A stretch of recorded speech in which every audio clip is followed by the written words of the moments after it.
Hey there everybody, it's Joe and welcome back to my channel. And with Final Fantasy TCG content, I'm often very fortunate with some of the stuff, but today's video is actually very special because I have been given, you guys the ability to have a first look at the deck lists for our world champion this year, Tobi Henriet.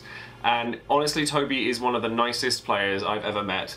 And I was so happy when I heard that he won, and he very graciously just sent me a text yesterday, and he was just like, hey, do you want to show my deck list out to people? And I jumped at the chance because honestly it's a great opportunity and his deck builds are phenomenal. They are brilliant. I had a good conversation with him yesterday about it, and I went through some of the plays that he had, and honestly I think you guys are going to love these decks. And first of all, I did want to mention how much I loved the format for Worlds. It was fantastic, where each player had to build 3 different decks. And you had a best of 3 format, so it wasn't just one game like many tournaments for Final Fantasy, it was best of 3, but you had to run a different deck every time. And you could only run a maximum of 3 copies of any card within those 3 decks, so the 3 decks had to be completely different from each other. And I think it's a phenomenal way of kind of showcasing the skill of the players, as well as just their abilities to work around different types of deck. And Tobi did obviously a fantastic job of doing that, considering he went on to win the tournament and is now our world champion. So shout out to Tobi. I think the guy is wonderful, and I can't say too much more about how lovely he is without everyone thinking that I'm crawling up his backside. So I'm going to stop there and we're going to move on straight into his first deck list, which is Earth Ice.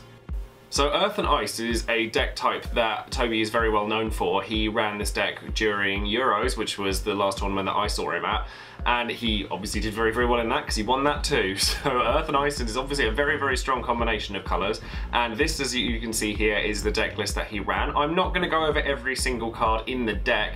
I'm just going to kind of skim over each kind of play that was really prominent within the deck, and maybe a couple of combo things so that you guys know what kind of the mindset was behind the deck, because otherwise we'll be here for at least an hour and a half talking about these decks. But I mean, some of the things that's really interesting to note here is Scarmiglione, which is first on the list. It combos very well with Devout, which is something that every Ice deck plays.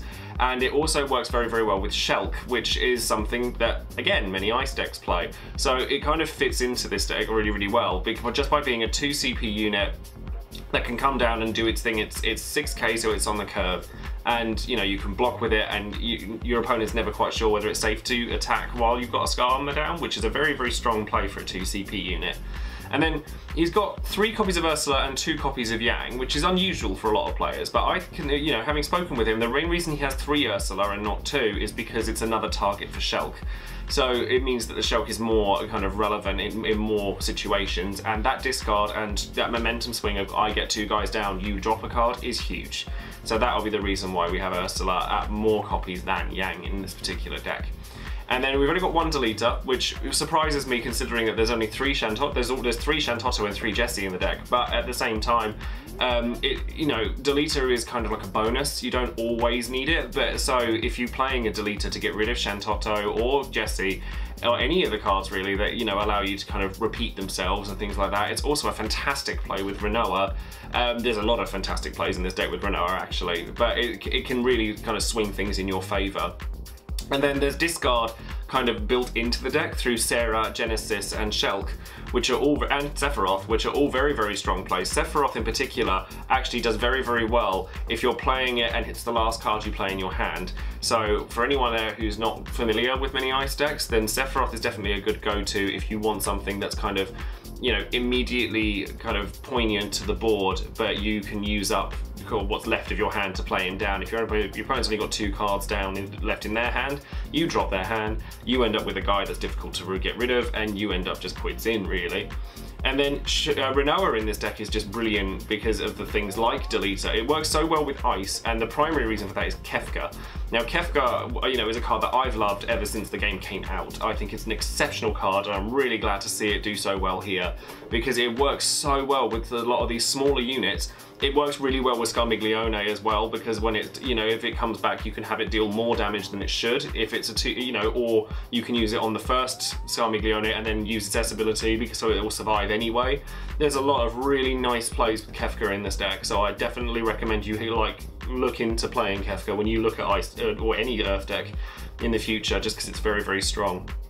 Now, one of the biggest plays that were played during the event was using Onion Knight, and it's kind of become Tobi's signature card. It's quite nice that some of these players have kind of their signature cards and stuff like that. I actually don't know what mine is, if I even have one, so if you think I have one, then sound off in the comments below. I'm pretty sure it's got to be either Kudra or Ultimecia. I'm not sure which one, so like I said, sound off in the comments below if you think that I have a signature card, or even if I don't, if you, you know, it would be quite funny to see. But Tobi's is most definitely Onion Knight, I think, at this point. And one of the plays that he made was that he had Onion Knight down and he used Monk to give it Brave, attacked with it, and this was while his opponent was on 5 damage. So he attacked with Onion Knight and then used the Onion Knight's ability to return itself to the hand and then play itself back down again. And because he has haste, he can attack again. It's a different card, it's not the same Onion Knight. You know, it goes back to your hand, which is a hidden zone, so therefore, as far as the game is concerned, when you put the Onion Knight back down again, it's not the same Onion Knight, so he can attack again. And therefore, he, like, attacks twice with an Onion Knight for game. And honestly, plays like that are why Tobi deserves to have this slot in, you know, world champion status. He's like, you know, it's an amazing play, and it's something that I think that we should inspire a lot of other players, myself included. And then going into his backups quickly, we've already talked about Kefka, but Jesse at 3 and Shantotto at 3. I think a lot of people are going to start running Shantotto at 3 if they haven't already. It's just an exceptional card. You have to have it as often as possible. You want to be able to discard it and not panic about it later. It's an expensive card at 7 CP, but its effect is so goddamn good that it's completely worthwhile having it there. And then Jesse, the way that Tobi sort of worded it to me is that he likes having 1 CP backups. And obviously with Jesse being a 3 CP backup that searches for a card, it can technically be seen that way. And it deck thins at the same time. It searches up Genesis and Shulk and Sephiroth, so it has the search targets there. I can completely see why Jesse is at 3 in this deck, actually. It's very, very clever. And then the Bard and the Cannoneer I thought were just really nice little tech plays that just allowed him to push his damage through, because one of the things that I often find struggles with sometimes is getting damage through on its own. It needs to use some of the quirkier methods. Genesis actually helped them quite a lot in that regard, to be fair, but Cannoneer is actually a really, really nice little one-off, and I like that. And then the summons, there's no Earth summons in this deck. They're all Ice ones, but the Ice ones are ones that kind of everybody plays at this point. You have the 2 CP Shiva that dulls 2 guys, and Zalera that gets rid of a load of dull guys, which combos horrendously well with Rinoa and Kefka if you want to use it that way. It can be just a one-sided board wipe. So yeah, it's an amazing deck, and it's the one that I wanted to highlight first because it was the one that he wanted to highlight first. So we've done with the Ice and Earth deck, and I hope that you guys enjoyed that one, but we're coming on to deck 2 now, which will be Mono Lightning. So coming up to Mono Lightning, one of the first things that you'll notice here, and it's a card that I really love, and I'm glad that I'm seeing that Tobi likes it too, is Mystic Knight. Now I only kind of dabbled with Mystic Knight when I built my Kryl deck, and I loved it. It was so good. It's essentially a 2 CP 8k unit. It's not, obviously there's little caveats and stuff that make it not that way, but that's the way that you can look at it. It can deal damage to 2 different things, it can deal damage to the same thing. It's just an extremely versatile and powerful 2 CP unit for Lightning, which is something that they didn't have an awful lot of before now, except for Rigdia, and it's just really, really strong. And then, you know, you got your Rigdia, Alcid, Almon, Gilgamesh. There's a lot of cards that a lot of Lightning decks run. But then we start coming to the more interesting stuff at the latter half of the board, where we have X-Death. Now, X-Death is a very controversial card, and I don't think it's going to be very controversial for much longer, funnily enough, where this is the X-Death that can wipe the entire board, backups, break zones, forwards, everything except for himself.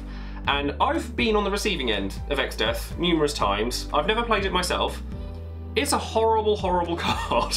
It's really mean, and it can close a game out so go So I mean, to go down this route for the Mono Lightning, I really, really like. I think it's done very, very well, and you know, if you go and watch the finals of the World Championships through the link that I'll leave in the description box for you, then you'll see how some of these cards come into play.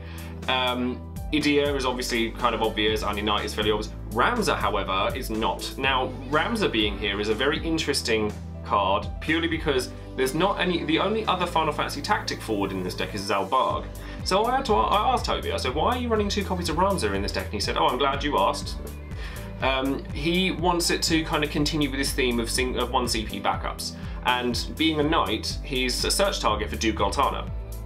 So the reason he chose to have this Ramza over the other Knight Ramza is because of the 3 CP 7k kind of immediate payoff, as opposed to having, you know, the other one is 4 CP and requires you to have all the backups out, whereas this one is just a much more immediate payoff, and he can actually make himself bigger as well, so he's very similar to Gilgamesh in that regard. It's more expensive, but it can be done. And then one of Cat Sith and one of Zalbarg is like, they're nice little tech plays and stuff like that. It's interesting that he's playing Cat Sith instead of, say, Lightning. I think that the EX burst obviously was more valuable, as well as the fact that you can literally just dull one back up, play it, and then you can swing for game. If you have a Cat Sith and an Ammon down, your opponent's not going to be able to do an awful lot to block you at that point. And then one copy of Zidane, I think it's just because we all really like Zidane, and the card is just extremely versatile and extremely powerful. So I just thought that, it just made sense to be in here just as a consistency play. And then I'll also forget to mention that there's the 1x Death there that's probably almost certainly there as S fodder for the other X Death. Backups are pretty standard fare for Lightning. Although the one thing I will note is that, as I said, Tobi really likes his 1 CP backup, so he has 3 Summoner in the deck, and he obviously uses Duke Goltana and Gramis to the same effect. And then he also uses the Black Mage from Opus 2, which is very good, and I've used it for a long time, and I'm glad to see that it's being used again here. And then summons-wise, there's only 3 copies of EX Burst Odin, and that's it. So I think that it's very interesting, because that Odin did a lot of work during Worlds. If you want to go and check out the finals for that, you'll see what I mean. That Odin did some work during that game. So yes, and then that's pretty much everything when it comes to Mono Lightning. It's a lot, Mono Lightning is a deck that it's quite kind of set in stone with the way that it plays. There are some variations here, like I said, triple Mystic Knight is nice, triple Summoner is nice, the use of Ramza is really nice, X-Death is really nice, but a lot of Mono Lightning decks kind of do play in a very similar fashion. If you're playing Mono Lightning, you're going to be playing the Al Cid combos, and it makes a lot of sense. So, with this deck in particular, I don't think Tobi wanted to do anything particularly out of the box, and he wanted something that was just going to work. And, as some of the people I've spoken to before, you better work, because this stuff definitely does. And now we're coming on to the third deck list and the final deck list that Tobi played at Worlds here, and it's Mono Water. And this is the deck that I would probably be most likely to play, because I love Mono Water. I think it's great fun, and there's some really cool tech plays in this particular version of it that I wanted to highlight. So you have your Knights, you have your Fame Mimic Go-Go's, you have, your Final Fantasy IX engine, where you have Steiner, Garnet, Zidane, and Aiko and Mog, and that just works. It's just perfect synergy. You've heard me go on 100 times about the FF9 synergies and how they're just very good. But 3 Lena, because Lena is an exceptional card, honestly. It's one of my favourites. I did a card of the week on it a little while ago. I've featured it in deck lists before. It's just an exceptionally good card. But one of the things that I really wanted to highlight with this deck, and I'm really pleased that somebody is running this card in Mono Water, is Rare Tidus. It's not Legend Tidus or Starter Tidus, this is just Rare Tidus. The one that says, when this card attacks, all of your water forwards get 1000 power till end of turn. This is really good. In a Mono Water deck, it's just a very strong card. It can buff itself and everything else you have by 1000, which doesn't sound like a lot, but in a wall-breaking situation, that could be the difference between you winning and you losing. So I'm really pleased to see this card seeing a lot of play, or even just play in this deck. I don't know how much play he's going to see past this point, but I really hope that from this point onwards, people start to take notice of this card, because it's a damn good card in the right situation. And then 2 Cagnazzo. I've seen a lot of Mono Water decks run Cagnazzo, and one of the plays that I thought was really fun during Worlds was Tobi used Cagnazzo and Scholar, so that he could use Cagnazzo twice and then just wipe his opponent's board, basically. It's just a really cool play. It's expensive, and it does cost you a lot, but if it's going to board wipe your opponent, just do it. It's really strong. And then going into backups, again, we have the Evokers, we have the 1 CP backups, we have 2 Aiko, which makes sense because you already have 3 Steiner. You don't need that many searches for the same cards. We have Artemisian at 2, which is to aid consistency, I imagine. And then a lot of the cards are like quite, universally useful in Mono Water decks. Yuna is going to be in every single one. Waka is probably going to be in every single one. Astrologian and Scholar are probably going to be in every single one. The backups in Mono Water are pretty set in stone. You could venture out and you could play 5 CP Yuna as well as or instead of the 2 CP one, but honestly, at this point, I used to love the 5 CP Yuna. the 2CP one is probably more viable at this point, or almost certainly. There's so many good water summons, as you can see, because there's a lot more water summons in this particular deck than there were in the other two. It just makes an awful lot of sense to run 2CP Una. And speaking of those summons, you have your 3 Leviathan and 3 Cuchulainn, which is in a lot of water decks, but triple Sildra. Triple Sildra, I loved it when I saw this. I said to him, oh, you're wearing triple Sildra, and he's like, yeah, no, and I don't regret any of it. Why would he, to be fair? Triple Sildra, I think, is a really good idea, because despite the fact that the meta is going towards a sort of come into play effects kind of abilities meta, it's still worth removing your opponent's board if it's cheaper by way of things like Una, and then Leviathan and Sildra, they're just getting stuff out of the way constantly, and you can, because the deck is very aggressive with its plays, like Lena bringing in extra guys, Steiner searching up extra guys, Zidane searching up extra guys, it's just you're constantly having this flow of momentum, and then being able to just stunt your opponents at the same time as you kind of progressing yours, you're going to win because of it.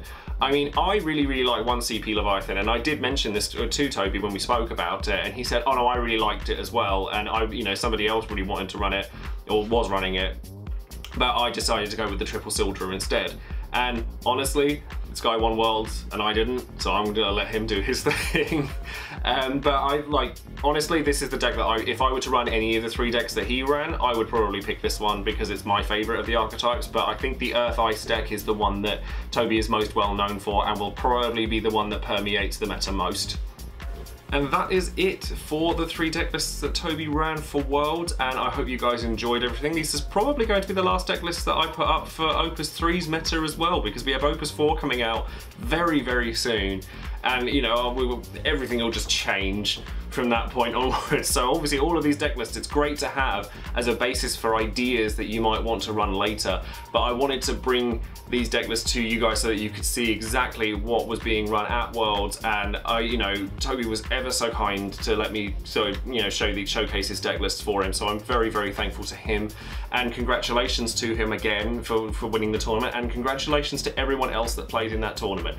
Now, I went and had a look at social media recently, and people were getting really kind of mean, actually, in some ways, about a lot of the things that happened at Worlds, and it's not something that I don't respond to a lot of the comments that you see on those sorts of things, but when it comes to attacking other people for no reason, I don't tolerate it. Honestly, I just don't get it. It's not something that I understand. So just kind of be nice to everybody. At the end of the day, all of these people were just, they were playing a game in a tournament, and they got to go to Japan. They got to do all this crazy stuff. I wish I could have gone. Like, seriously, I really wish I could have gone in some way, some fashion or another. But yeah, I'm glad. I hope that everyone who went had an amazing time, and I really very proud of everybody that went, and I hope it was as awesome as it looked, because it looked really fun and it looked really enjoyable. So thank you very much for watching, and subscribe to the channel if you haven't already. I've got a lot more time to be making videos and stuff now than I had before, so definitely click that subscribe button if you want to see more content like this, and plenty of other stuff where this came from. So thank you again, and I hope I'll see you guys soon. We've got Winter Cup coming up as well, don't forget that. So definitely check that out. I almost forgot to mention that one.